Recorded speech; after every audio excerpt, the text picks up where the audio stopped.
¿Alguna vez te preguntaste el origen de las cosas que utilizamos? ¿De los lugares que visitamos diariamente? ¿O de quién o cómo se originaron sus nombres? Bueno, hoy acá vamos a intentar encontrar algunas de esas respuestas en el origen de las cosas. El origen de los zapatos. Antes de comenzar, hay que dejar algo en claro. En el capítulo pasado, que si no lo vieron, el origen de las ferreterías, voy a dejar una tarjetita por allá, me dejaron en comentarios el origen de los zapatos y no del calzado. Pero créanme que es muy difícil separar una cosa de la otra. Así que primero vamos a hacer un repaso por el origen del calzado y después vamos a ir al origen de los zapatos. Y también voy a sumar pequeñas curiosidades que fui encontrando al hacer este video, pero esas las voy a dejar bien para el final. Ahora sí, el origen de los zapatos. El zapato como lo conocemos no es la forma de calzado más antigua. De hecho empiezan a haber similitudes en los inicios del año 1900 para el zapato del hombre y 1500 para el zapato de la mujer. Pero si lo que buscamos es la forma de calzado más antigua, sí vamos a encontrar a la sandalia. En el antiguo Egipto se fabricaban utilizando paja trenzada junto a láminas de hoja de palmera. Estas eran de uso exclusivo de los hombres y estaba prohibido usarse por mujeres y esclavos. Su uso era ceremonial, ya que era tendencia en esos años el ir descalzo. En esos momentos el faraón caminaba seguido por varios sirvientes y uno de ellos llevaba la bandeja donde estaban las sandalias de su señor. Así lo demuestran piedras talladas y pintadas que son 3000 años anteriores al nacimiento de Cristo. También estas se utilizaban como símbolo de éxito y victoria sobre los enemigos. Por ejemplo, en Egipto, las sandalias del faraón llevaban en la suela pintada los rostros de los enemigos vencidos y eran únicamente utilizadas en ceremonias oficiales. Y acá hay un punto de quiebre increíble en la historia. El calzado empieza a dispararse para todos lados del mundo. Empiezan a haber distintos modelos, colores, telas, orígenes distintos. Se utilizaban para trabajos exclusivos o para ciertas clases sociales. En Asia, en Grecia, en Roma, en África, en todos lados a la vez. Pero antes de este caótico descontrol, yo personalmente creo que hay un claro trayecto en la historia marcado por la geografía. Pero quiero aclarar de que esta es una suposición mía debido a todo lo que fui leyendo. A este momento lo quiero llamar Egipto y la Mesopotamia. Como saben, Egipto geográficamente se divide entre casi su totalidad al continente africano y una pequeña parte al continente asiático. Algo similar también le pasa a Turquía, que tiene una parte de su territorio en Europa y otra parte en Asia. O el caso de España, que está en Europa, pero las Islas Canarias, que son europeas, se las asocia al continente africano, ya que está dentro de su territorio. Aunque también se suele confundir a Egipto con Asia, ya que su nombre oficial es República Árabe de Egipto, y probablemente lo de árabe sea la causa de este error, ya que Arabia sí se encuentra en Asia, pero Egipto pertenece a África. En fin, Egipto, al tener esta particular geografía, uno puede llegar a imaginarse de que facilita cualquier tipo de comercio e intercambio cultural con Asia. Y así es como creo yo de que la moda de las sandalias que ocurría en Egipto llega hasta la Mesopotamia. La Mesopotamia hoy en día estaría conformada por los territorios de Turquía, Irán, Siria y también de Irak. Durante ese tiempo estaba en la cuna de la civilización sumeria, considerada la primer civilización de la historia. Ojo, ahí hay para un video. Y lo que ocurrió, a mi parecer, fue que al llegar toda esta moda lujosa y artística de Egipto hacia Asia, las autoridades de la moda vieron esto y lo convirtieron en algo más útil y práctico, expandiéndolo a cualquier tipo de clase social. Pero este origen era patrimonio de Egipto, se podría decir, hasta el 2009, que se encontró hasta el día de hoy la sandalia más antigua de la historia del mundo. El descubrimiento fueron unas sandalias de papiro, egipcias obviamente, y ocurrió en Albania, Europa. Eso quiere decir que al día de hoy tenemos un calzado guardado que está dividido, una en Londres y otra en el Cairo, con 6.000 años de antigüedad. Y están divididas claramente porque hay que compartir, ¿o no? A pesar de que este descubrimiento fue en Europa, los historiadores siguen sosteniendo de que el origen del calzado nace de África y nace como consecuencia del desplazamiento de la población. Y si de calzado antiguo hablamos, se garantiza, pero yo no las encontré, hay pinturas rupestres que indican que fue el hombre de la prehistoria quien inició el calzado utilizando pieles y vegetaciones de la época para resguardar su pie. Hoy en día es imposible saber con exactitud de cuánto tiempo atrás estamos hablando. De hecho, hay réplicas que intentan asemejar lo que utilizaban en esos momentos. Pero se puede llegar a pensar de que estamos hablando de unos 15.000 años de antigüedad o un poco más incluso. Pero bueno, ya cubrimos el origen del calzado como tal, así que ahora nos enfocamos en el objetivo del video. ¿Cuál es el origen del calzado que conocemos hoy en día? Bueno, primero vamos a ir al zapato que tiene un origen más concreto, que es el zapato de la mujer o el zapato de tacón, o los tacones. El origen del zapato de tacón viene desde el antiguo Egipto, aproximadamente 3.000 años antes de Cristo, y después es revivido en la antigua Grecia por los actores de teatro que utilizaban tacones llamados cotorni, que llegaban a medir entre 8 a 10 centímetros. Y si estamos hablando de la antigua Grecia, hablamos de 500 años después de Cristo. Pero bueno, bajo mi parecer, a lo que en ese momento le llamaban tacones, es algo más parecido a lo que hoy nosotros denominamos como plataformas, así que vamos a dejarlos un poco de lado. A lo que nosotros sí llamamos tacones, se empiezan a ver a mediados del siglo XIV y siglo XV. En esos momentos los caballeros utilizaban estos tacones para tener mucho más agarre y estabilidad sobre los caballos durante las batallas. Tenemos incluso esta obra de Pisanello de 1438 llamada La visión de Eustaquio, donde ya podemos ver representado los tacones utilizados por los hombres. Esto siguió así durante mucho tiempo y empezaron a ganar popularidad entre Turquía y Hungría. ¿Y qué está en el medio de Turquía y Hungría? Más o menos. Sí, Grecia. Al llegar a Grecia esto explotó y se expandió por toda Europa, donde fueron utilizados en su gran mayoría por los aristócratas y la gente rica con el único objetivo de verse mucho más altos. Y llegamos así al siglo XVIII, finales del Renacimiento, donde uno de los precursores de esta moda fue Luis XIV de Francia, o Luis XIV para los amigos, o también conocido como Luis el Grande y también como el Rey Sol, que fue retratado por Hyacinthe Rigaud, utilizando zapatos blancos con tacones rojos.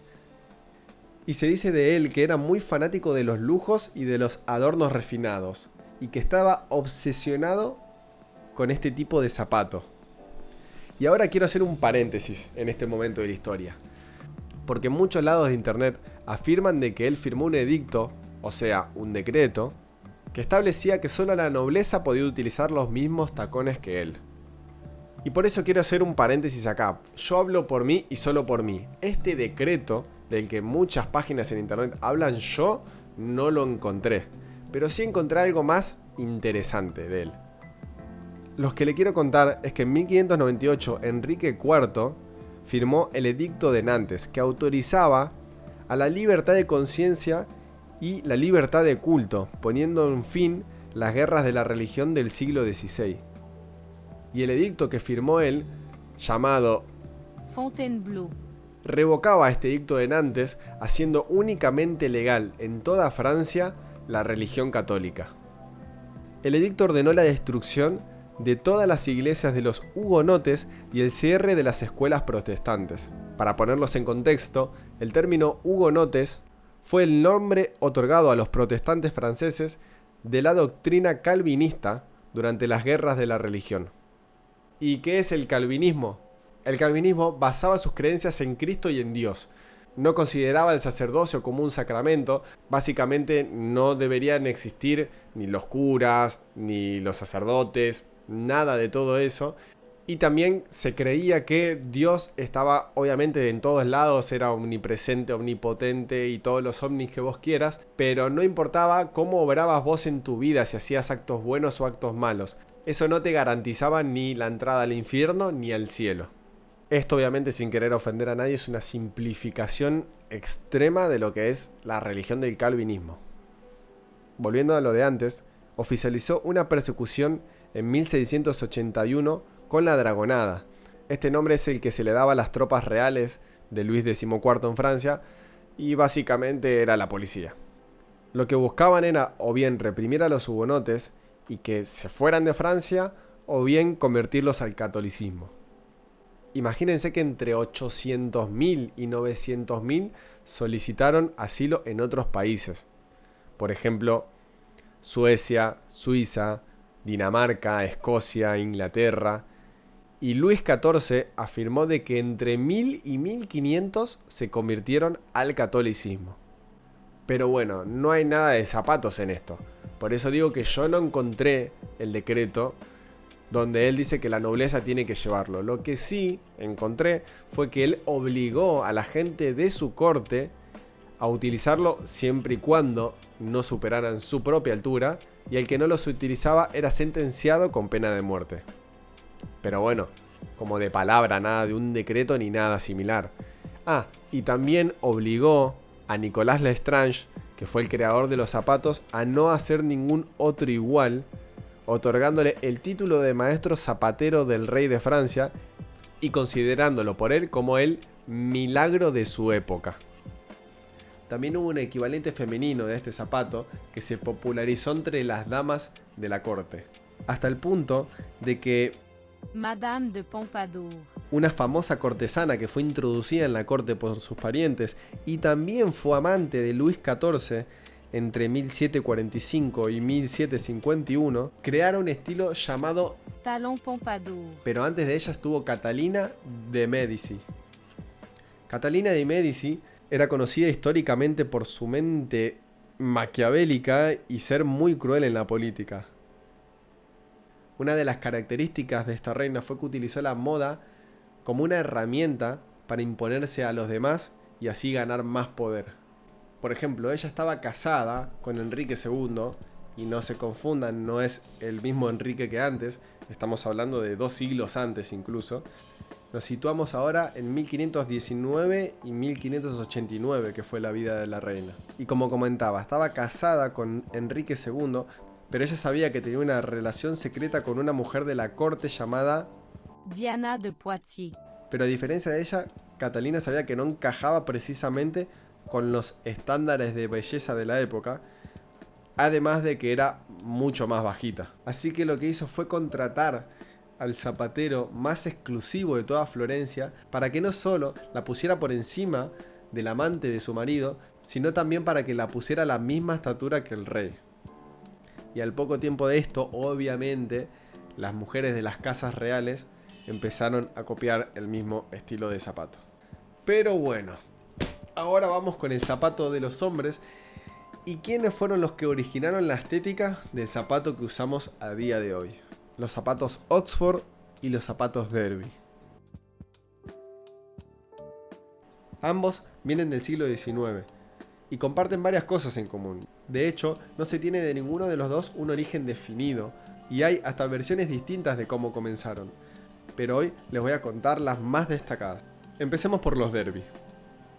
Los orígenes de este calzado no son muy claros, pero por lo que llegué a averiguar, las primeras apariciones públicas datan del siglo XIX, como dije antes, y son traídas por el general prusiano Gebhard Leberecht von Blücher, que rediseñó sus botas de guerra ya que no estaba satisfecho con la comodidad para él y para su tropa.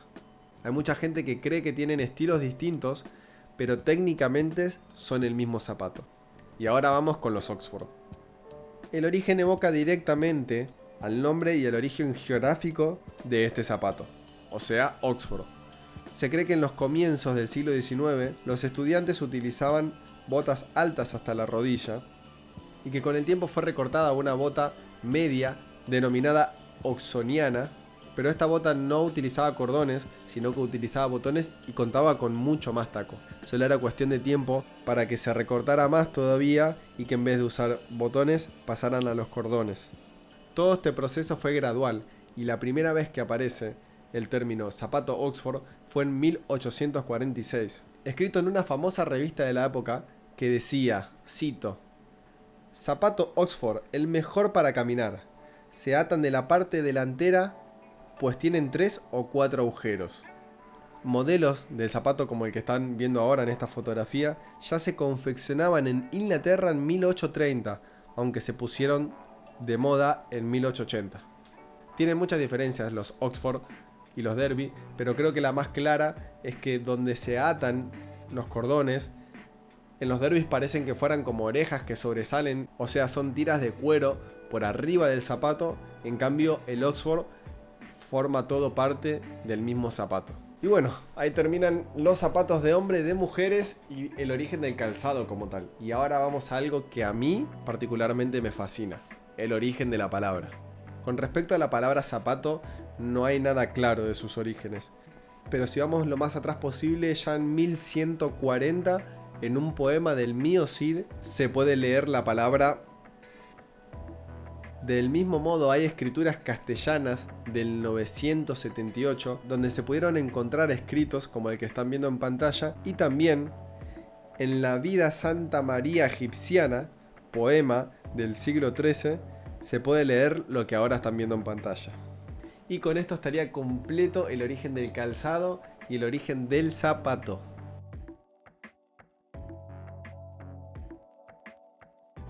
El primero que les quiero comentar es que en la Biblia el zapato tiene un simbolismo muy grande. Por ejemplo, un invitado cuando iba a cenar a la casa de alguien dejaba los zapatos afuera en la puerta para entrar al hogar. O por ejemplo, cuando había un intercambio comercial, el vendedor le regalaba una de sus sandalias al comprador como muestra de buena fe del intercambio. Otro muy curioso de Oriente es que cuando el rey se ausentaba en la corte dejaba sus sandalias en el trono, y que cuando había alguna disputa o pleito se sentenciaba y se impartía justicia delante de ellas. También hay otras curiosidades que encontré que dicen, por ejemplo, que cuando uno se va a dormir, si pone un zapato mirando para el interior y el otro para el exterior de su cuarto, le garantiza tener un buen sueño. Y también que si tenés la posibilidad de ponerlos debajo de tu cama, eso te garantizaba no tener calambres. También en algunos países es de buena suerte tirarle un zapato sin que se dé cuenta al que se está yendo de su hogar. Además de que no es bueno guardar zapatos viejos y tampoco es bueno tirarlos, sino que hay que quemarlos. También en algunos países es de buena suerte no estrenarte los zapatos hasta el día siguiente cuando los compras, y la primera noche dejarlos mirando para afuera en la puerta de tu casa, y si guardas una moneda en tu zapato derecho, eso te va a conducir hacia el dinero. Y como última curiosidad, en algunos países se cree de muy mala suerte, de muerte incluso, poner los zapatos arriba de la cama, y peor si pones botas arriba de tu cama, que atrae a la muerte en la horca. Así que bueno, ya por hoy terminamos. Realmente créanme que esto me llevó bastante tiempo juntar toda la información, así que les pido que si quieren valorar este esfuerzo, compartan este video a toda la gente que conozcan en sus redes sociales, Facebook, Twitter, Instagram, TikTok, en todas las que tengan, compártanlo. Pónganle el dedito arriba, el me gusta, activen la campanita si se suscriben y déjenme abajo, por favor, en los comentarios algún origen que ustedes quieran saber. Yo ya tengo algunos anotados del video anterior, pero voy a estar leyendo todos los comentarios. Así que nada, hasta acá llegó el video de hoy. Nos vemos en la próxima. Bye bye.